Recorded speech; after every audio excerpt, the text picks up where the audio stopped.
With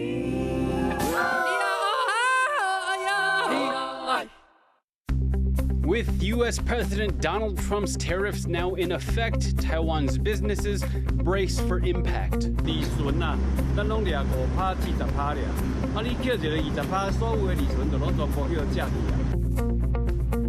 Authorities hunt for illegal Chinese tech operations they say are out to poach Taiwanese chip talent. 非法太阳包含私设营运据点及以侨外资外观包装陆资企业，企图规避我国法治。Plus, Singapore will soon celebrate 6 decades of independence. As the city-state reflects on its rapid rise, we take a look at its ties with Taiwan.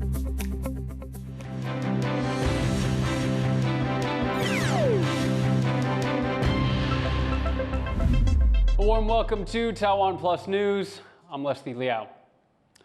U.S. President Donald Trump's sweeping global tariffs have come into effect.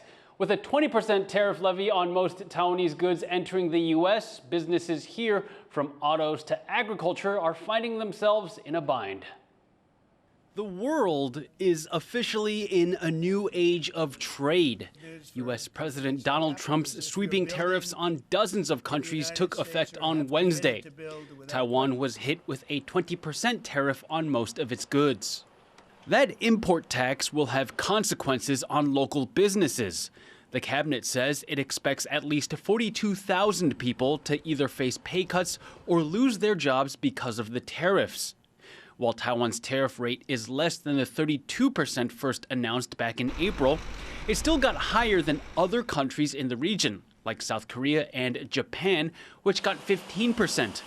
Auto car parts makers are worried because the tariffs might lead clients to seek out alternatives. 他会尝试找人来替代，那个就很严重了。他的一个认证就要好几年，他不可能去买别的东西啊，所以当他找到别的的时候，你未来20年都不要玩了。Taiwan's farmers are also bracing for a hit to business. Orchids, one of Taiwan's major agricultural exports, will be tariffed. This farmer says that the new import duties will eat into his already thin profit margins. 利润啊，咱拢掠5%、40%俩，你扣一个20%，所有的利润就拢全部叫借去啊。所以说我们现在当然说我们针对这个关税的部分，我们跟美国客户之间要去做协调。In response to the tariff's official start, Taiwan's cabinet has set aside roughly $3 billion in tariff relief and subsidies for affected businesses. But if these tariffs are here to stay, a long-term strategy is needed. 短期内我们希望能够协助大家应急，但是长期来讲，我们希望大家变得健康，那我们也有专门这个方面。Taiwan's government says to help businesses achieve economic longevity, it will encourage AI integration and work to increase domestic demand. There are already plans in the works to help turn these tariff fortunes around. Hank Xu and Leslie Liao for TaiwanPlus. Another industry already feeling the effects of the U.S. tariffs is textiles, where Taiwan is also a major player. To find out more about how the sector is coping, our reporter Ai Chi spoke to Sam Hong, founder and chair of local functional fabrics producer HFI. Can you tell us how you have been impacted by the tariffs as an upstream supplier shipping fabrics to your customers such as North Face, Lululemon, and Under Armour's factories in Southeast Asia? The impact is very obvious that you take a look at the number, the forecast that we have for this year. I believe that we at least have 15% dropped for the 2025. You're going to see what happens if react from the market. So consumers, what happens if consumers are not buying? And that will be a huge impact. Eventually going to come back to upstream suppliers like my company. So I know you have been diversifying your products and market as a way to mitigate risks. Can you tell us a bit more about that and what other steps you plan to take in response to the tariffs? Always going to look for seeking for new source, new raw materials, new ingredient to add it to our R&D to create a new product. That is, we've been really proactive in what we're doing. And finding the new markets or it also is going to take time. It's not going to happen It's not going to happen overnight. It could be like 3 years, could be 5 years. You need to have that patience of doing what you're doing. We're competing for quality or better quality. You're going to look at yourself as a fabric supplier here in Taiwan. You need to understand not only your own market here in Taiwan, but you got to understand your competitors where located. What are you hearing from other textile companies in Taiwan regarding the impact of the tariffs and their plans in response? 它已经走掉了，然后其实有很多也收掉了。在台湾，假如没有办法生存的话，它会慢慢不是倒闭的，倒闭我觉得还比较少一点，就慢慢结束他们的生意。在短时间里面，其实大家都去接受这个事实，因为这不是我们可以决定的。那我们只是说这个 impact， 那它可以到底会有多久？那你看你有没有办法撑得住？因为 economy 是一个很现实 ，business 是一个非常现实，经济一定会不好。从我们来讲，因为从我的公司来讲，主要以美国的那个生产市场为主，那它经济一定在短期间，我不会看到有好的一面的。那 inflation 一定会上来，那消费者一定会不会买那么多东西啊。Currency is the big issue, and adding fuel to the fire, devastating. It's going to kill the business. Not only my business, but a lot of business, a lot of different industries in Taiwan. That was Sam Hung of Taiwanese textile firm HFI. Taiwan is seeing a surge in Chinese military activity around the country. The Defense Ministry says it detected 57 Chinese military aircraft, 6 naval vessels, and 4 official ships operating near Taiwan in the 24 hours up to Friday morning. It was the highest number of aircraft incursions in almost a year. 38 of those aircraft entered Taiwan's Air Defense Identification Zone, or ADIZ. This area isn't Taiwan's airspace, but acts as a buffer zone for defensive purposes. It comes after China and Russia conducted a joint naval drill in the Sea of Japan, also known as the East Sea. The Defense Ministry says it has monitored the situation. A war game simulating a Chinese blockade of Taiwan has revealed that Singapore may play a key role during a cross-strait conflict. The city-state may be vital to evacuating and airlifting Southeast Asian nationals out of Taiwan. Over 90% of foreign nationals living in Taiwan hail from Southeast Asian countries. Singaporean troops regularly train in Taiwan, and the two sides enjoy long-standing military ties. London-based think tank International Institute for Strategic Studies conducted the war games. Taiwan has launched an investigation into over a dozen illegal Chinese tech operations suspected of poaching talent from its semiconductor industry. Issy Wells has more.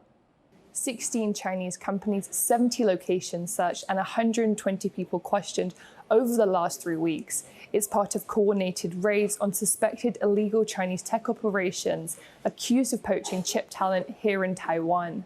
非法太阳包含私设营运据点及以侨外资外观包装陆资企业，企图规避我国法治。 Covert methods like using shell companies aren't uncommon. Taiwan's laws prohibit Chinese investment in some parts of the chip supply chain and require reviews of others, making it difficult for Chinese firms to operate here legally. Investigators say they've uncovered more than 100 similar cases since 2020. This time, the tech firms under scrutiny include Nvidia supplier Victory Giant Technology and Apple supplier Goatech. Experts say it all comes down to one thing: the race for tech supremacy.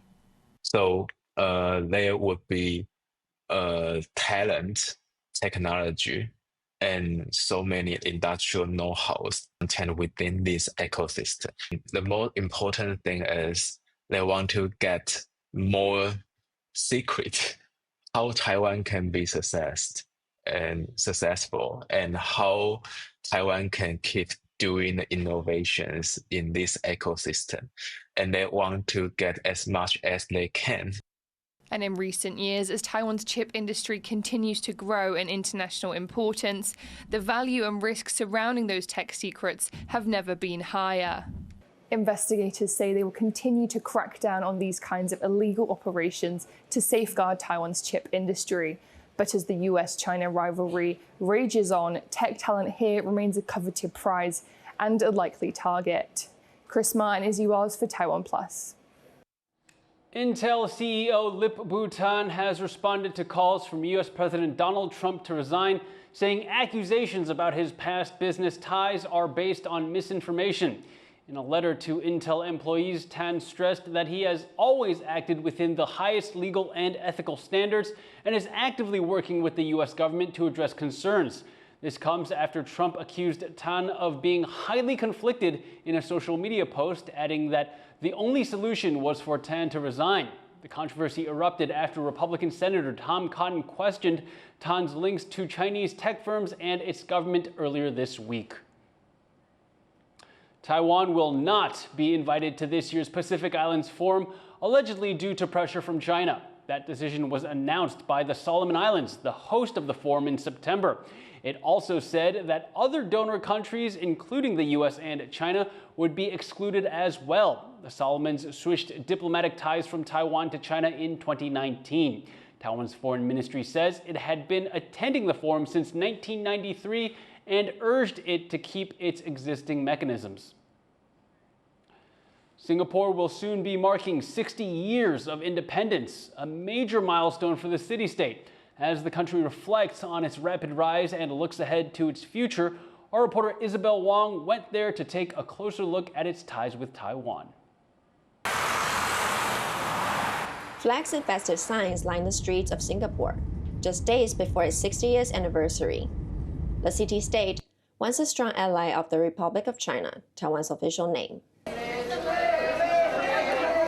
From 1973 to 1990, Singapore's founding father, Lee Kuan Yew, maintained close ties with several Taiwanese politicians, including former President Jiang Jingguo, and even visited Taiwan more than 25 times. He also opened the door to cross-strait negotiations between Taiwan and the People's Republic of China, or PRC, when Singapore hosted the Guam talks in 1993. Lee Kuan Yew used to visit Taiwan quite a bit in his private capacity, and he would meet with Jiang Jingguo. You can actually also see some of the correspondence that the two individuals, as well as some of their family members, had with each other at the Academia Historica in Taiwan. But since Singapore switched diplomatic recognition to China in 1990, its relations with Taiwan have mainly developed through business ties. And Singapore's dynamic startup environment is attracting interest from Taiwan, especially in areas like chips and AI.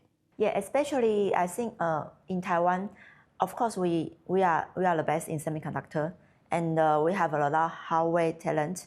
Yeah, and in Singapore, they are more focused on software development, and also they are also emphasized for the AI. So a lot of Taiwanese friends, they tell me they want to come to Singapore because this is a hub to go to international stage. If you want to approach the international company, Singapore is definitely a good place.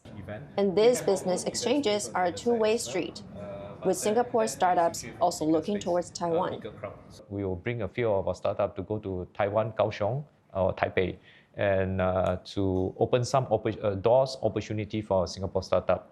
Likewise, we are also bringing Taiwanese startup into Singapore because they feel that they want to focus on expansion into Southeast Asia or even Asia Pacific. Taiwan's new Southbound policy aims to boost ties with economies and cultures in Southeast Asia. And Singapore is playing a key role.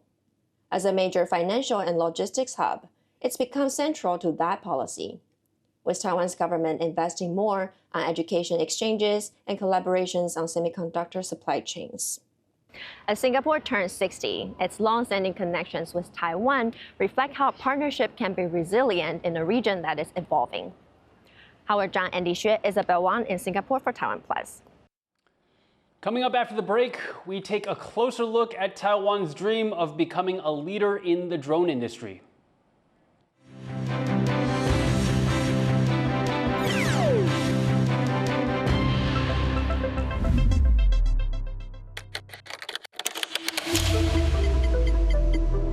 does Taiwan stay on the forefront of innovation? In a world of uncertain tariffs, wars, and shifting geopolitics.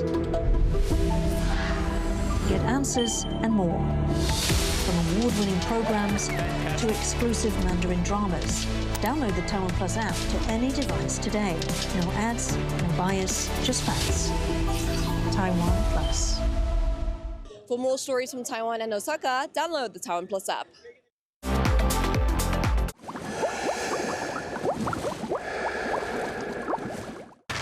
In the face of adversity, the power of truth. A roadmap for a just and open world, charted by the freest country in Asia. Taipei for TaiwanPlus. TaiwanPlus News, a voice of freedom in Asia. Start your weekend with a cup of coffee and a moment to reflect on what happened this week. Hello and welcome. We've got you covered, from defense and politics to high tech and the arts. Not just to Taiwan, the whole world is watching. You make the coffee, we make the news. Here's what happened on TaiwanPlus.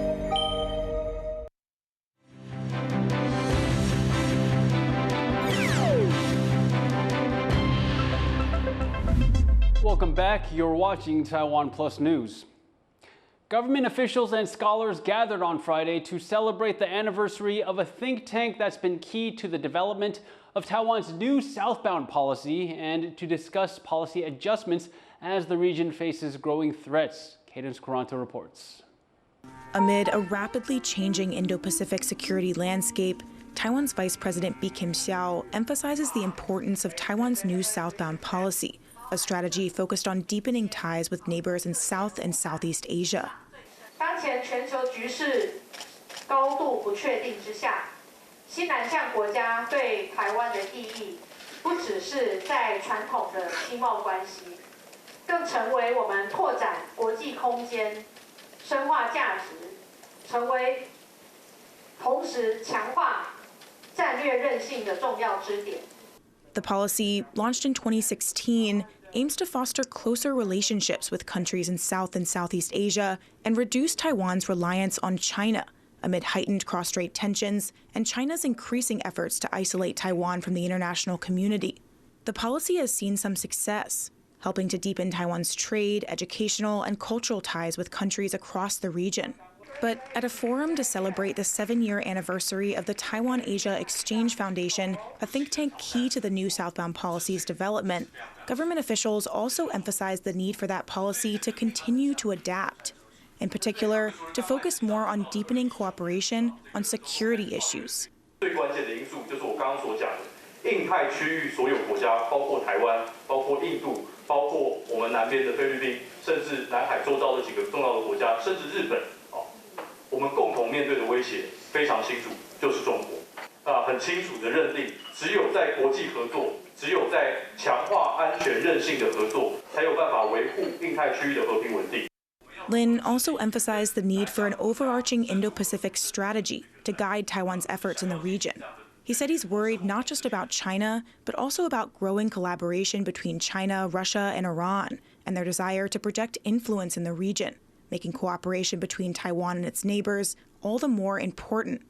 So as Taiwan looks back on the achievements of the new Southbound policy, government officials and experts are also urging the country to look forward at how it can improve its strategies in the Indo-Pacific as the region experiences rapid changes and growing threats to stability. Klein Wong and Cadence Quaranta for TaiwanPlus. Israel's security cabinet has approved a plan to send troops into Gaza City. It comes after Israeli Prime Minister Benjamin Netanyahu said Thursday that his country intends to take over the entire Gaza Strip. He added that the territory would eventually be handed over to friendly Arab forces to govern the area. Some serving and retired Israeli officials have criticized Netanyahu's comments, saying his plan would further strain the military's resources, while family members of hostages still in Gaza say the prime minister risks dooming their loved ones. Hamas called his words a coup of previous ceasefire talks. Russian President Vladimir Putin has hinted that possible Ukraine peace talks with U.S. President Donald Trump could take place, but he expressed reluctance to meet with Ukrainian President Volodymyr Zelensky. Уже говорил неоднократно, что я ничего в целом не имею против, это возможно, но для этого должны быть созданы определенные условия. А вот для создания таких условий, к сожалению, пока далеко. The Trump-Putin meeting could take place in the United Arab Emirates. Meanwhile, Trump says he's willing to meet with Putin even if the Russian president doesn't speak with Zelensky first. Trump has been ramping up pressure on Moscow to agree to a ceasefire, including resuming advanced weapons shipments to Ukraine and threatening steeper tariffs on Russia's trading partners. Ukraine's president appeared hopeful. Схоже, Росія тепер більше налаштована на припинення вогню. Тиск на них спрацьовує. Але головне, щоб вони не обманули нас в деталях, ані нас, ані Сполучені Штати. U.S. analysts estimate that up to 100,000 Ukrainian troops and up to 250,000 Russian troops have been killed since the war began in February 2022. 2 Taiwanese nationals have been given suspended sentences for filming U.S. military aircraft and facilities in South Korea. A South Korean court found the 2 men guilty of violating the country's laws around military bases. It sentenced each to 18 months in prison, suspended for 3 years. The judge said the nature of the crime was bad, but there was no evidence the men intended to spy. The incident happened in May during an air show at Osan Air Base near Seoul. The U.S. military does not allow certain foreign nationals, including Chinese and Taiwanese, to enter its South Korean bases, citing security reasons. Drones are increasingly becoming a part of daily life, but in Taiwan, they're not just tools to help with day-to-day tasks. They're also a key piece of the country's defense strategy. The country is betting big on the technology, integrating R&D, education, and productions in hopes of becoming a drone leader. From agriculture to photography to animal conservation, drones are an emerging technology that Taiwan has quickly adopted. 我大学是读屏科大农园生产系，拄好大学的时阵，无人机这种物件伫台湾拄好开始，所以讲阮农机课顶悬就有想到，无人机喷药啊。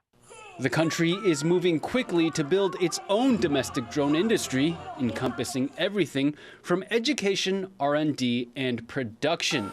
In recent years, drones have taken the spotlight in the defense industry. They've emerged as a vital tool in Ukraine's fight against Russia, and their effectiveness has caught Taiwan's attention. Taiwan faces its own invasion threats from neighboring China.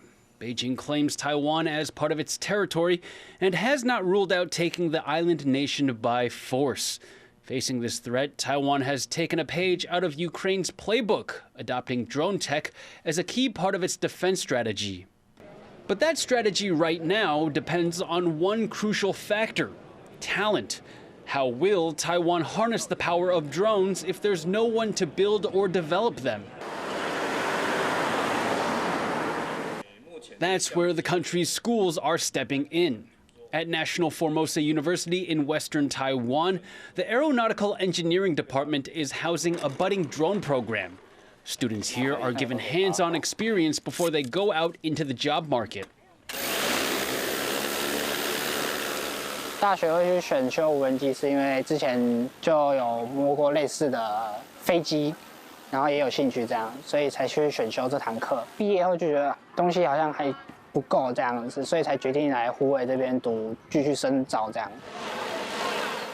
About 50 kilometers away in Jiayi is the Asia UAV AI Innovation Application R&D Center, a government initiative to help accelerate industry growth. Over 50 private companies, schools, and research institutes have set up shop at the center. For some, it's a more ideal place for developing drones. 其实阮一开始是伫台南遐的一个小办公室遐其实是无啥方便，因为遐无一个足大的空地，会使讲，阮会使把阮的飞机就伫遐起飞。On the front lines of Taiwan's drone trade are manufacturers and sellers. Many of them create custom specialized UAVs on a smaller scale. They say fully commercializing Taiwan's drone market still depends on demand. 需求数量不够的话，就会导致说我们在找寻这个非红供应链的厂商的时候，甚至就是有些是你拿钱人家都不愿意帮你做，即使人家愿意帮你做，就是各个零组件拿到的一个成本，那个成本上面来说都会相对高很多。Taiwan is betting big on drones. The technology has proven practical in everyday life, but it could also be a lifeline for the country as it faces an existential threat from across the strait. Where Taiwan goes from here in fulfilling its drone ambitions is now up to those making, buying, and operating them. Eason Sun and Leslie Liao for TaiwanPlus. And thank you for watching TaiwanPlus News. You can visit the TaiwanPlus website or follow our social media for more stories from Taiwan and around the world. Finally, remember the giant animal puppets touring the world to raise awareness of climate change? They've now completed their 20,000-kilometer journey from the Congo to Norway. I'm Leslie Liao. Take care and see you next time.